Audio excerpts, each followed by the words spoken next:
Hello everyone, this is Pugalshish. Remember to like, comment, share, subscribe. It helps out the channel. And also, check out the Discord. We would really love you to join. So anyway, we are going to continue where we left off in the Divine Order in Chapter 2. Again, this is for that dear sweet friend of mine, which you know who you are. Manakesha Buddha. But anyway, yes. Chapter 2. Seeing I was now on my own, I continued walking. However, I was then greeted by the Gidgrent Ephraim, slowly floating down to me. He said to me, "My dearly beloved, I sent you on this journey to the design of Mitlabaresh and Elon, but also to find me at long last." I then began to walk with Ephraim, until a great golden chariot with brass eagle wings came across us. Ephraim raised his voice with tender compassion. "This chariot will take us to Elon." He lifted me into the chariot with the most elegance of grace, and we began our way to Elon. As we flew to Elon, I had Opia with Ephraim. Oh, what lovely syrup-colored skin he had. His hair, a beautiful obsidian black, and his eyes of majestic cinnamon hues. Oh, how lovely thou lookest on this fine journey. I have always known thou were mine, fire of passion, in such a world of apathy. I spoke with a tone of endearment. Ephraim's eyes lit with sweet interest. Oh, how I enjoy these sweet words of milk and honey to me. We continue to Elon, looking with unbridled attention towards each other. A balance of gold and adornments of precious stones, and a pair of white wings, then came to intercept us, rising to Elon. It spoke to us in 3 languages at once. The languages sounded like English, German, and what appeared to be a combination of German and English, with some unique words put in. This balance said to us, "Hark! For ye are entering the outskirts of Elon, and thee, Andrew Rice, must prove thyself worthy to enter." We were guided by the balance to what appeared to be a courthouse plated with gold and adorned with zircon, sapphire, ruby, moonstone, jade, garnet, diamond, and aquamarine. Above the entrance read, "Whosoever may come, be not saddened in spirit, but moderate in spirit." Thus we walked through the halls of the courthouse. On the walls of the courthouse were elegant paintings of progress, disciplining dispensing his righteous judgment upon his worshippers. When they did anything to displease the order of the universe, we entered the courtroom where more elegant paintings of progress were placed on the walls. The balance then flew around to the judgment seat and proclaimed, "This trial shall prove if this mortal is worthy to enter Elon, or whether he must go back to Mitlaveres for penance." The trial began. A jury then appeared and sat down on the jury bench. I was then questioned, "Do you trust in the eternal Father of Progress?" I responded, "Yes, he spoke to me in a vision once, and I've believed in his authority and power ever since." If you prove to be true, do you recall of Beelzebub and Mitlaveres and Elon? Do you know of the fires and long-time suffering that rage in Beelzebub? Are you aware of the 5 worlds that every soul goes to, depending on their service to Progress? With a plea, I answered, "Yes, I do. I know of Beelzebub, Mitlaveres, and Elon.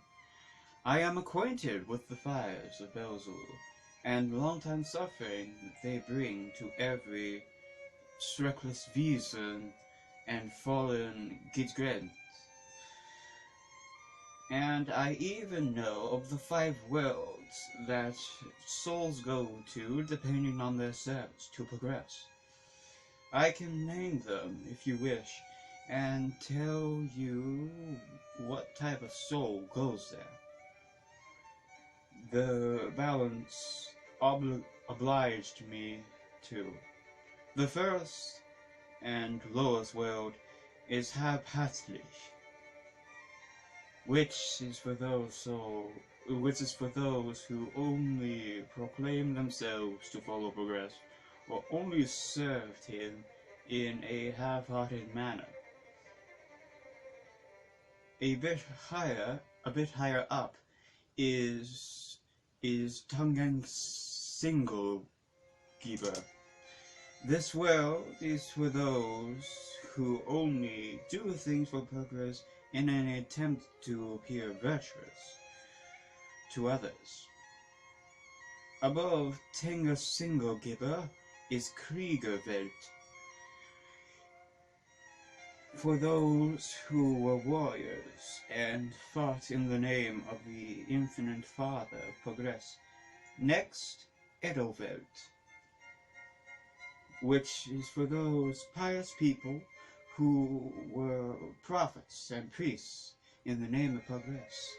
The world above that is Machausgedet, which is given to those of political standing who use that standing to serve Progress.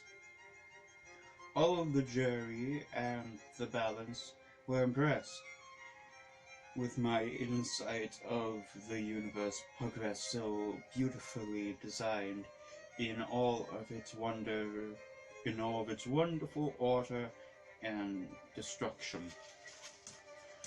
I heard the jury mumbling in great enthusiasm at what they would prosecute me as.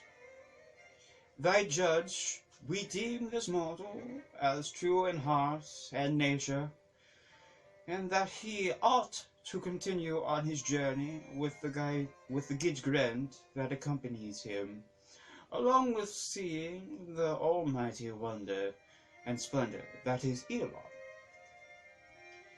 The balance, hearing this, decreed, "The Antrai shall, by my allowance, be permitted to enter such a holy and wholesome place as Elon, and you shall be accompanied by this Gidgrant Ephraim to enter Elon." Me and Ephraim then left the courthouse and continued on our journey to Elon, getting back into the chariot. Onto the chariot. We decided to visit the 5 worlds. We decided to visit the 5 worlds. Every world looked like what you may imagine them looking with the description I gave during the trial. Habhatis looked like a desolate taiga world, with moody grey clouds in the sky. Tog Insignia Gibber is where we went next.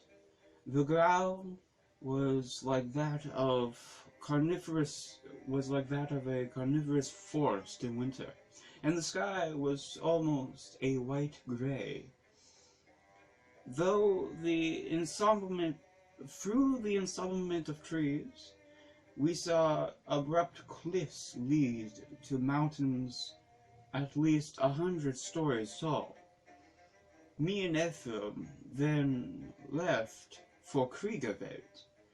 Immediately we saw the skies looked a mixture of all shades of turquoise and red. The environment was nemoral in appearance.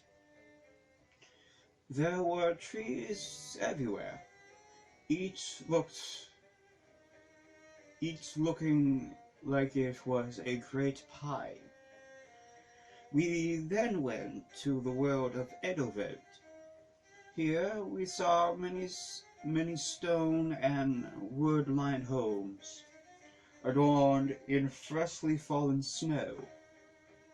Me and Ephraim then saw a local person who we went and asked, "Who are you?" The man told us that no one of any standing, be it high or low, will be able to know me at this point. That no one of any standing, be it high or low, will be able to know me at this point. All who might have known me have now long passed. However, I will tell that I am a priest. After all, this is the realm, or more properly, world, where those whom have done spiritual works for progress go after that Prince of Nigh grasps the soul. And I and Ephraim then bid a farewell to the priest before we left for the next world above. Pugalshish is where we went next. This world looked akin to that of forests in Saxony and Saxony-Anhalt, and amongst the assortments of trees, Ephraim and I saw towns and cities that looked as if they were from medieval Germany. We came across a man who told us, "I am Frederick the Great of Prussia." We decided that we would go on a stroll with him to what he called his home. His home looked like a large iron house with white plaster and vibrant red wood lining. Atop the entrance was the crest of the House of Hohenzollern. The House of Hohenzollern family. He invited us into the house, to which we did so. Inside the house was an appealing combination of white and black walls. The floor was in exquisite cherry, vibrant in reddish-brown hues. To our surprise, a man came walking towards us. It was Hans Hermann von Ketter. Intrigued, I asked, "What are you doing here?" And he said, "Me and old Fitz live in this house together, as we are wanted to do in England if old Fritz's father didn't catch us." Upon this knowledge, I turned to Ephraim. When Frederick Wilhelm I was repenting, and ultimately, when Frederick Wilhelm I has ultimately repented, and ultimately goes to Magdal's Gazette, will he terrorize Hans and Frederick? Ephraim consoled me. Every world should be considered more as separate universes, with many worlds that are slightly in each universe.